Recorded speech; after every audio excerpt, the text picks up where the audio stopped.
Welcome to another edition of the Training Camp Report right here on Giants.com. My name is John Schmo. Joining me is Michael Eisen, beat reporter for Giants.com. Mike, how you doing? I'm doing great, John. How are you? And the sun was out, at least momentarily here. The rain has stopped. The Giants did practice outside on Tuesday. And Mike, Giants add 2 new players to the roster, one a familiar face. Yep, Deon Grant and Derek Martin, a pair of safeties. Grant obviously was here last year, played in every game, good solid veteran safety. All right, Mike, let's hear from Deon Grant. He spoke to the media today and talked about how he ended up back in New York. Yeah, I knew I'd be back here. I knew this is where I wanted to be, so, there's a lot of situations I was turning down, and, I ain't make sure I stayed on the board, but I was glad I was still on the board, and, the Giants gave me that phone call. What do you hope to bring this year? Just a lot of leadership, make a lot of plays, and be productive, and everything I need to do, to keep them guys right, and that we do whatever we need to do as far as winning games. So Deon Grant wanted to be back in New York, and that's where he ended up. We know the role he plays, Mike, and his teammates to a man. I saw him walking through the hallway. It was like the mayor showed up somewhere. Kissing babies, shaking hands, everyone's excited. Yeah, Deon was a popular guy in the locker room last year, but he was also a productive player. As we mentioned earlier, he played every game. He's played in 160 straight games, which was a top 10 active streak right now, John. And he teamed with Kenny Phillips and Antrel Rolle to give the Giants a nice 3-headed safety look.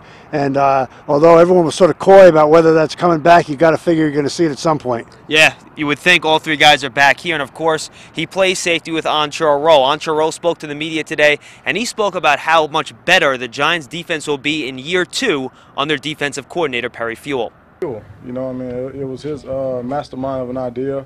We were just the ones that went out there and executed, and it involved a lot of communication. It involved a lot of practice, a lot of communication, and a lot of study time. And Antrel Rolle was a big part of the Giants' secondary last year, Mike. And to a man, people really think the defense will step up and be better this year under our second year with the same defensive coordinator. Yeah, it makes a big difference. The Giants had 3 coordinators in 3 years prior to this season. It's the first time since 2007, 2008. They've had the same coordinator 2 years in a row. And you get to refine the system. Everyone's more comfortable in the system. You can try new things in the system. Plus, just about all the players are back to work in that system. So I would think the defense would take a big step forward this year. All right, Mike, let's jump quickly to the offensive side of the ball. A lot of talk about who the 3rd wide receiver was going to be this year. One guy we haven't talked a lot about has been 3rd-round pick Jarrell Jernigan. He has been a factor this year for the New York Giants in training camp, in returns, and catching the ball. Head coach Tom Coughlin talked about how quickly he's come along in the offensive system. I thought he practiced better. I thought he had a little more confidence, knew a little bit more about what he was trying to accomplish. I think you just got to continue to bring that out of him. And, Mike, you knew it would be a very tough transition for Jernigan coming from a spread offense in college to a pro system here with the Giants. What have you seen from him? Well, at Troy, he did a little of everything. He caught passes, he returned punts and kickoffs, he ran the ball, he even threw some passes. He threw some passes in high school. I've seen a lot of quickness, a lot of athleticism from Jernigan. Frankly, I was a little disappointed in his returns in the game. I was hoping for a little bit more. The return game struggled again at Carolina, but he has shown in practice that he has potential doing that. And as a receiver, I think he can contribute as a receiver as a rookie. And one guy throwing the ball to Jarrell Jernigan is David Carr. He did not play in the first preseason game. Sage Rosenfels did and played pretty well. David Carr talked about the competition he has with Rosenfels and how Rosenfels' performance motivates him next week. Going to play well, honestly, in this system. It's quarterback-friendly system. I think that I expect every guy that goes out there to do well. If we're paying attention to meetings, we're paying attention on the field, there's answers for you to be successful. So as long as we can get the other 10 guys that are in the huddle with us to kind of get into that system and understand what we're trying to do with the line of scrimmage and whatnot, then I think we'll be fine. And David Carr, Mike, looks like a different player to me since coming back from San Francisco. His release has dropped. Well, looks like about a foot. He's throwing the ball kind of from down near his shoulder. What does David Carr need to do to beat out Sage Rosenfels at quarterback? Well, he's got to throw the ball very accurately and really have a command of the offense. I think, if it's very even, it may come down to Sage Rosenfels because he's the holder for Lawrence Tynes.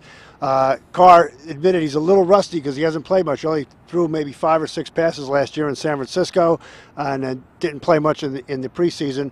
But he's getting back into the flow of the Giants' offense, and I would expect he played well when he was here in the preseason. I would expect him to do so again. And Mike, we should mention a couple guys who start on defense, or at least have been in practice, did not practice on Tuesday or had to get pulled out of practice. Michael Boley and Jason Pierre-Paul. Yeah, Michael Boley's got a sore back. Hopefully it's nothing serious. Spencer Pasinger, the free agent rookie, stood in for him. Who they like, it seems like. Yes, they do very much at the weak side linebacker.